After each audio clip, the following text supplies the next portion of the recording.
बिस्मिल्लाहिर्रहमानिर्रहीम। अस्सलामुअलैकुम। Welcome to my YouTube channel हुरहुरिया। इस्तिब्रा क्या है? इस्तिब्रा पेशाब के मुकम्मल खुश्क करने को कहते हैं और ये वाजिब है। जिस तरह नमाज में कोई वाजिब छूट जाए तो नमाज सजदा सहव के बिना मुकम्मल नहीं होती, ऐसे ही अगर पेशाब करने के बाद उसको मुकम्मल खुश्क ना किया जाए तो तहारत कामिल नहीं होती।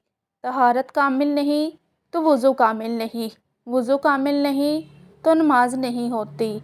रसूल अल्लाह सल्लल्लाहु अलैहि वसल्लम ने फरमाया कि मेरी उम्मत के अक्सर लोगों की इबादतें उनकी तहारत की वजह से मुंह पर मार दी जाएंगी। अक्सर अज़ाब कब्र पेशाब की बेएहतियाती की वजह से होगा। पुराने वक्तों में लोग खुश्क मिट्टी इस्तेमाल करते थे पेशाब को खुश्क करने के लिए। आजकल 95% मर्द ख़वातीन पेशाब बिना खुश्क किए ही जल्दबाजी में पानी बहाकर कपड़े पहन लेते हैं।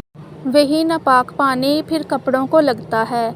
जैसे पानी की टूटी बंद भी कर दें तो कुछ वक्त तक थोड़े थोड़े कतरे निकलते रहते हैं। बिल्कुल यही हाल इंसानी जिस्म के मसाने यूरिनरी ब्लैडर का है। पेशाब की नाली के अंदर कुछ कतरे रह जाते हैं। जैसे ही मर्द या औरत खड़े होते हैं तो पेशाब के कतरे जो नाली में थे बाहर की तरफ आते हैं।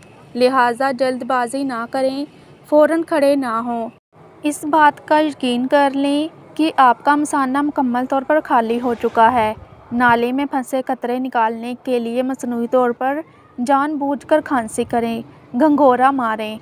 इससे मसल्स रिलैक्स होंगी और बाएं पाँव पर जोर दें 2 से 3 दफ़ा। फिर टिश्यू से पेशाब खुश्क करके पानी इस्तेमाल करें।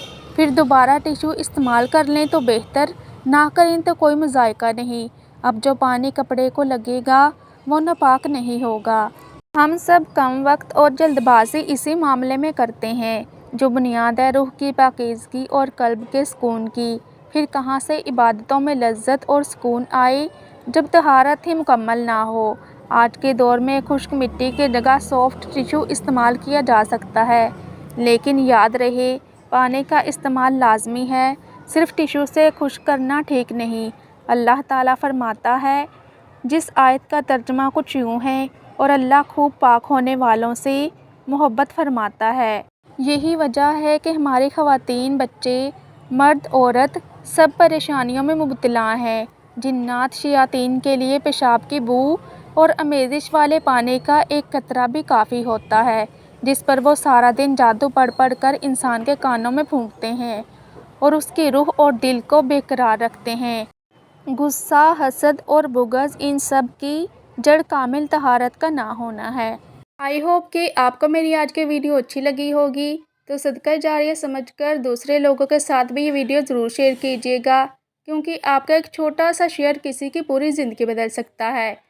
तो मज़ीद ऐसे ही इस्लामिक वीडियोज़ के लिए मेरे चैनल को सब्सक्राइब करना मत भूलिएगा, ताकि आपको मेरी हर नई अपलोड होने वाले वीडियो का नोटिफिकेशन टाइम पर मिलता रहे। जज़ाकल्लाह। खुश रहें और खुशियाँ बांटें।